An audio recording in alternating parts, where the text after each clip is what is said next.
Bien, buenos días. Muchas gracias a la Academia Hispanoamericana de Doctores por organizar este congreso y también muy especialmente al doctor Abel Miró por invitarme a participar en él. Bien, en estos minutos fundamentalmente voy a hablar acerca de la cuestión de la metafísica de la creación a partir de Santo Tomás y un poco Avicena, y en la medida de lo posible también hablaré un poco sobre la relación que tiene el amor de Dios con la creación. Bien, en primer lugar, naturalmente habrá que, digamos, caracterizar el concepto de creación desde un punto de vista metafísico. Para ello, quiero encuadrar la cuestión en, digamos, uno de los debates más importantes que podemos encontrar en los estudios de historia de la filosofía medieval, que precisamente refiere a la cuestión, a la polémica sobre cuándo ha sido creado el mundo. Esto es algo que probablemente será conocido por muchos, pero fundamentalmente se encuentra una polémica sobre el inicio temporal del universo.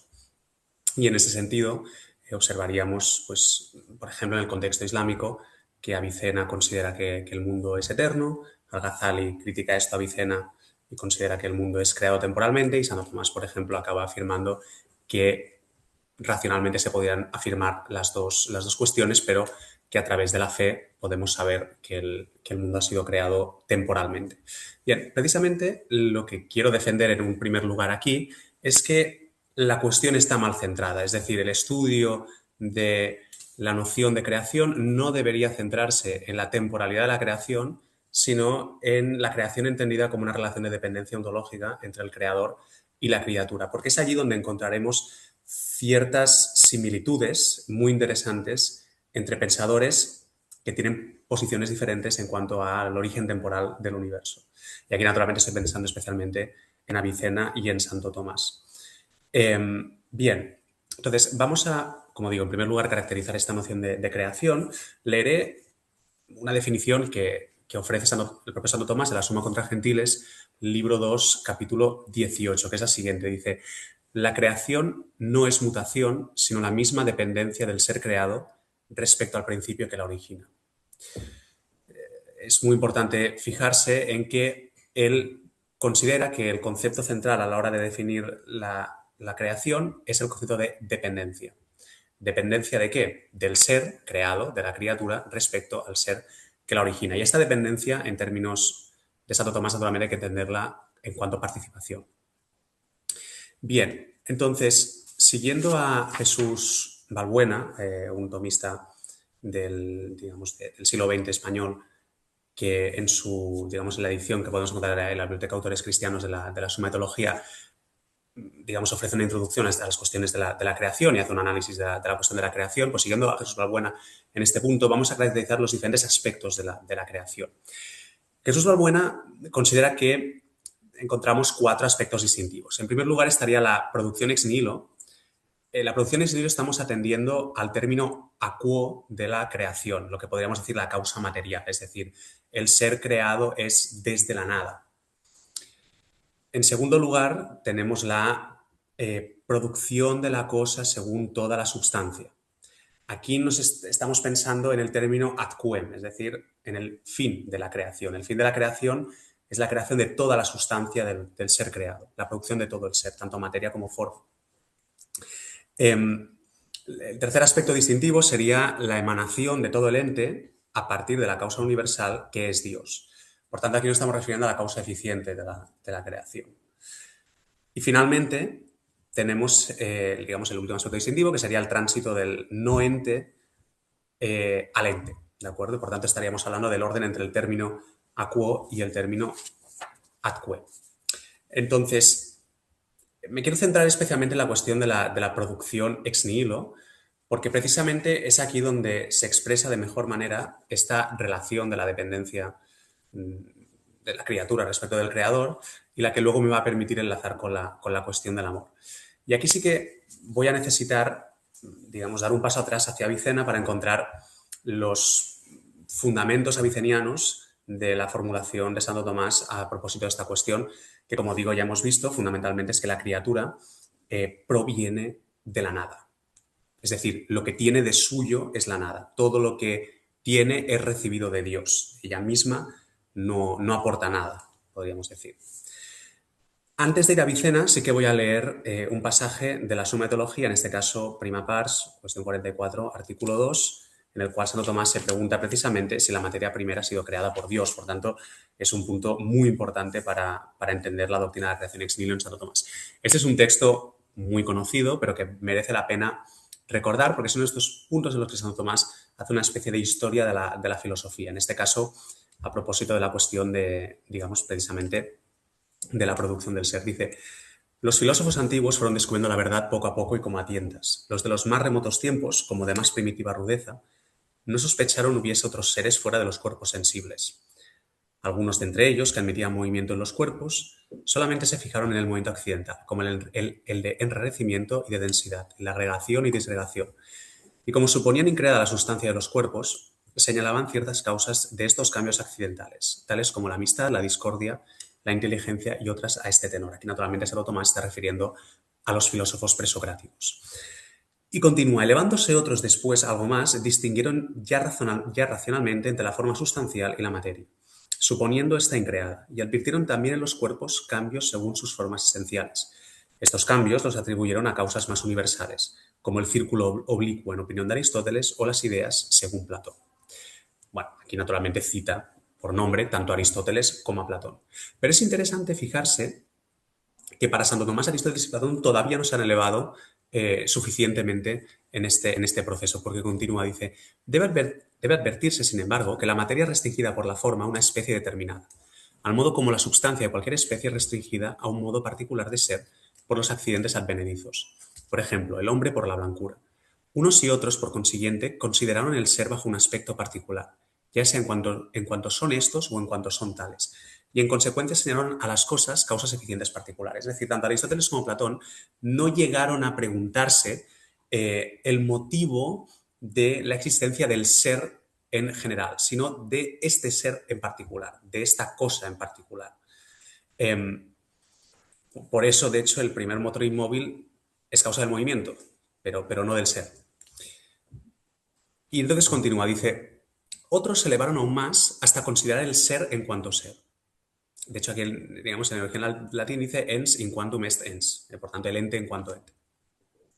Y estos investigaron la causa de las cosas, no solo en cuanto son esto o aquello, sino bajo la razón absoluta de ente. Ahora bien, lo que es causa de las cosas en cuanto entes debe ser causa de ellas no solo según que son estas por sus formas accidentales o según que son tales por sus formas substanciales, sino también en cuanto a todo lo que de cualquier modo hay de ser en ellas. Según esto, es necesario admitir que aún la materia prima ha sido creada por la causa universal de los seres. Aquí tenemos, naturalmente, formulada de manera muy clara la doctrina de la creación ex nihilo, y es interesante fijarse esto que dice: otros se elevaron aún más. La pregunta es, bueno, ¿quiénes son estos otros? Bien, la tesis que defiendo aquí es que estos otros fundamentalmente son los filósofos del contexto islámico, especialmente Avicena.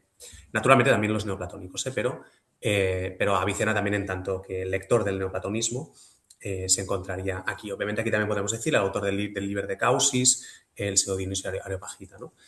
Es importante recordar también que el Liber de Causis es un texto que proviene del contexto árabe, que no deja de ser una, digamos, reescritura de los elementos de teología de Proclo en un sentido monoteísta.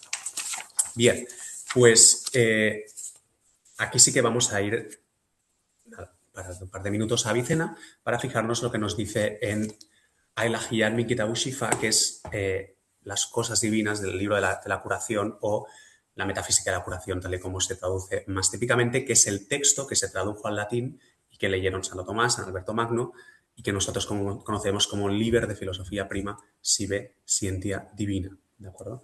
Bien, pues allí Avicena, entre otras cosas, precisamente ofrece una doctrina de la creación. Y entonces, bueno, Avicena fundamentalmente nos dice que la razón de creación es el siguiente. Dice: ella es la que da el ser entero a la cosa. Este es el significado con que los filósofos denominan creación. Así, creación es el dar el ser a una cosa después de un no ser absoluto. La creación es el dar el ser a una cosa después de un no ser absoluto. Claro, este después en Avicena traduce la palabra árabe ibda.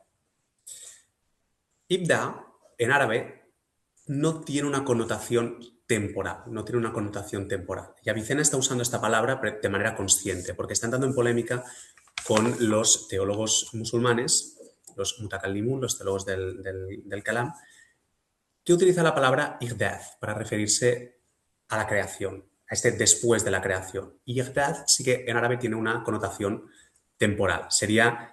Ihdath significaría hacer que algo exista después de no haber existido en un sentido temporal. Y Avicena es verdad que entra en polémica con esto porque él defiende que la creación no ha sido temporal.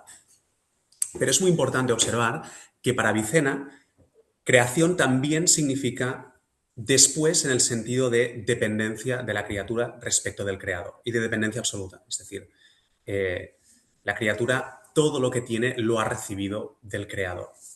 Entonces, en ese sentido, Avicena también defiende una posición de la creación ex nihilo. Aunque es verdad que es una creación ex nihilo no temporal, pero es creación ex nihilo en ese sentido, digamos, ontológico del término, no temporal. Bien, entonces, dicho esto sobre Avicena, naturalmente no andaré más en Avicena ahora, sí que es interesante observar que Santo Tomás probablemente tenía presente este texto de Avicena cuando escribió esta cuestión de la suma de teología. Bien, pues ahora sí que pasaremos a preguntarnos por el motivo de la creación, por qué Dios crea. Y aquí lo que se va a defender es que Dios crea a causa del amor.